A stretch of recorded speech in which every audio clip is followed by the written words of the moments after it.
Welcome to the Daily Beast podcast. I'm Joanna Coles, Chief Content Officer of the Daily Beast.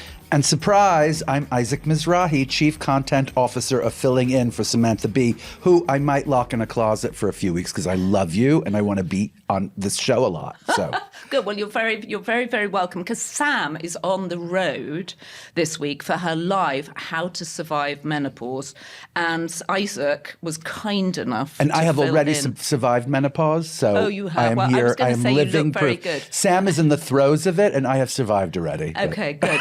Good. Well, I'm very Thank glad you. you survived it. And I have no idea if I went through menopause or not, because I'm British and we just take no notice of anything like that. We simply increase the amount of alcohol we're drinking. Well, I mean, that's a cure-all, darling. I think so. I went from 1 tequila to 2. Also, didn't notice the thing. I don't know if you've upped your Xanax prescription recently, but I have. I take, like 1.5 amount of as much Xanax as I used to take since November 5th. Because of what's going on? Yes, because of what's going on in the world. Yes. Okay, indeed. so let's just fill everybody in. The last time we did something like this together, right, other than when you were a guest on the podcast last fall, was we did Project Runway All-Stars together. Yes, we did. And then we did an after show of Project Runway All-Stars. Do you remember where we just Of course I remember. I love that you think I don't, what am I, like that grand that I don't remember? Actually, this morning, I called Joanna as if she doesn't have 15 assistants. And I said, darling, I'm lost. Can you please tell me how to get here? That was very sweet. No, because it was 1560 Broadway. And I went to Broadway and there was no 1560 Broadway. It's actually between 7th and 6th. So, darling. Is it between 7th and 6th? I might have told you the wrong street. Except the address is 1560 Broadway, not 1560 7th Avenue. True, See but what I'm I saying? get confused about Broadway and 7th Avenue. And may I add that you said to me, I don't have my driver this morning. I don't have my driver this morning. And, I'm a little grand.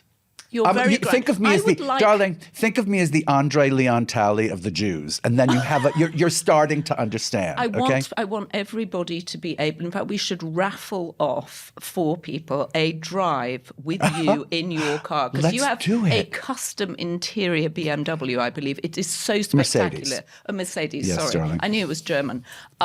It's just the most magnificent. It's like being in a living room, your car. Well, really, I mean, I have to tell you, it was just like one of the main kind of... By the way, can I just say the other thing? I think it's because you decorate it. Wait, recently I had something on Instagram about toasters, and I got a lot of people watching these things about watching. And then I started getting a lot of toasters from different companies. Right. And so now I think I'm going to do a post about Maybachs and see if I get some Mercedes-Benzes. Oh, what a good maybe they'll. idea. I'm not kidding. Maybe That's they'll the send way me to some do it. Mercedes-es. So what have you done with the toasters, though? Because you can really only use one toaster at a time unless you've got a lot of people staying for the weekend, in which case you need a lot of toasters. I do agree. And by the way, some of the toasters are not great. Some of them are great. I probably will be doing like a revisiting of toasters. Okay, so I'm going to confess I'm obsessed by toast. It's a British thing. I eat it all the time. I love toast. What? What kind of toaster do you have?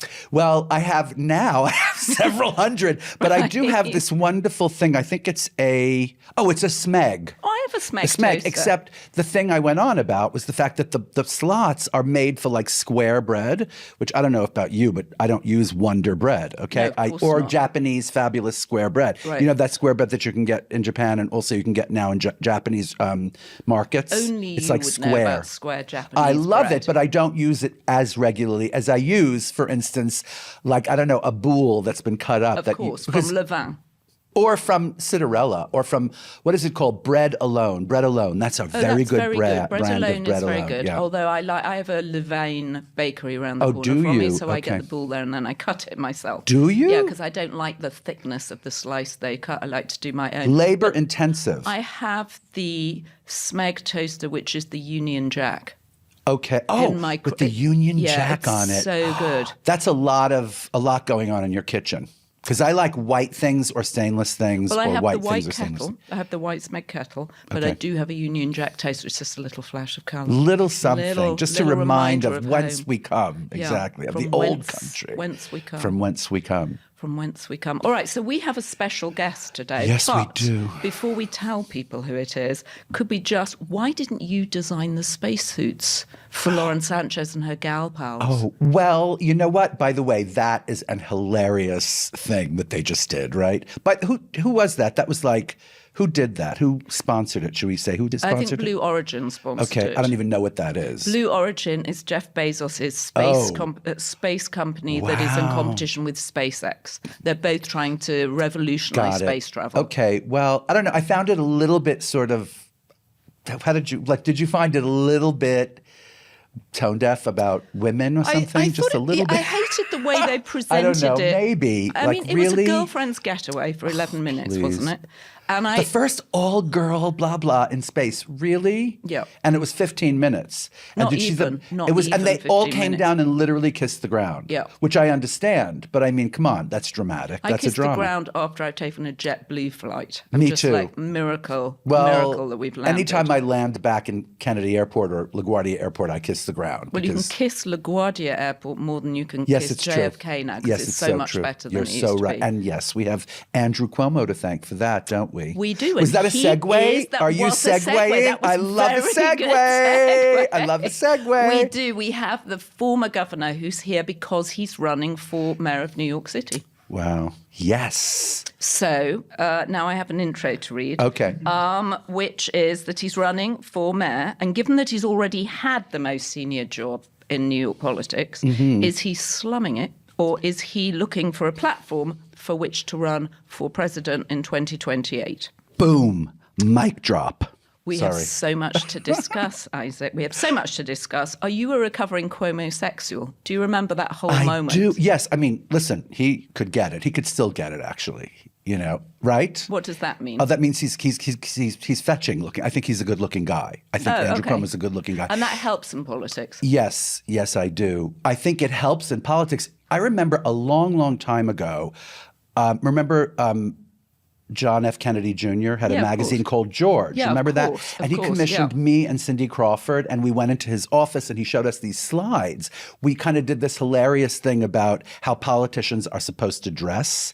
You know, in those days, this was like the 80s or the early 90s, and it said, please, you know, if you're a Democrat, wear this. If you're a Republican, or blah, blah, blah, don't cut your hair this way. Don't, blah, blah, blah, don't wear a tie. I mean, it was a whole list of things that would help you or hinder you as a politician, you know? Okay, well, you can give him dress and style advice. I think that's all gone. I think it's a whole new thing. Well, it was interesting to see the president of El Salvador meeting Donald Trump in a kind of T-shirt. I mean, he looked like a tech entrepreneur. I know he said he was the coolest dictator, but I actually think he looked like a tech entrepreneur, which is what everybody wants to look like now. And by the way, somehow they didn't ask him if he owned a suit.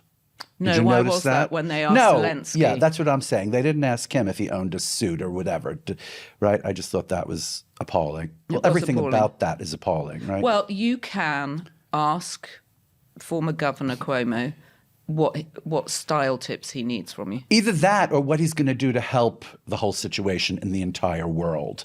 Forget about style. Yes, style is a cornerstone, I think, of any good campaign. You know, so we'll check in about that. You're absolutely right about it. That's where it starts. If you get the style right, you can go on to solving the world's problems. Well, let's hope he can solve New York City's problems. That's right. Let's start with that.